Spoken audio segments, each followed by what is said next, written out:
দিনটা ছিল মঙ্গলবার। হাই, আমি অর্পিতা। চলে এলাম নতুন একটা মিনি ব্লগ নিয়ে। তো সকাল সকাল উঠে দেখো আমি কাজবাজ করে নিয়েছি, ঘরের বিছানা গুছিয়ে নিয়েছি, আর সেটাই তোমাদের সাথে শেয়ার করলাম।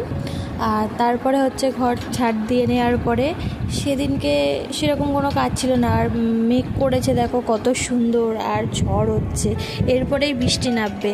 তো তারপরে আমি ঘরে এই ঠাকুরটাকে তোমাদেরকে দেখালাম, আর হাওয়াটা দিচ্ছে দেখো কত জোরে, আর মেঘটা দেখো কত সুন্দর। আর সকাল সকাল আমরা কি ব্রেকফাস্ট করেছিলাম দেখো, আমার বড়মশাইকে ডিম ভেজে পান্তা ভাত দিয়েছিলাম, আর পান্তা ভাত খেতে খুব ভালোবাসে, আর আমি খেয়েছিলাম দুধ কলা কর্নফ্লেক্স। আর এই চিড়েটা আমি একটা কোটোর মধ্যে রেখে দিয়েছি, তো তোমরা দেখতেই পাচ্ছ চিড়েটা মাঝে মাঝে খাই, তো ওই জন্যেই।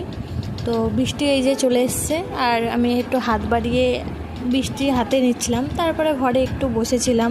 তো আমার বরমশাই আমার পাগুলো একটু টিপে দিচ্ছিল, আর আমার ছেলে এখানে দুষ্টুমি করছিল দেখো। আর তারপরে এখানে একটা না হনুমান এসেছিলো, তাকে একটা আলু দিলাম আমি, আর আলুটা কত সুন্দর খাচ্ছে। আর যখনই আসে ওদের দেখে খুব মায়া হয়, তাই জন্যে আলু দিই। আর এই যে চান ফান করে আমি পুজো দিয়ে নিলাম ঠাকুরকে। আর এই যে চান করার পর আমার বরমশাই আমাকে হেয়ার সিরাম দিয়ে দিচ্ছে মাথায়। তো ভিডিওটা ভালো লাগলে লাইক কমেন্ট করে দিও, টাটা।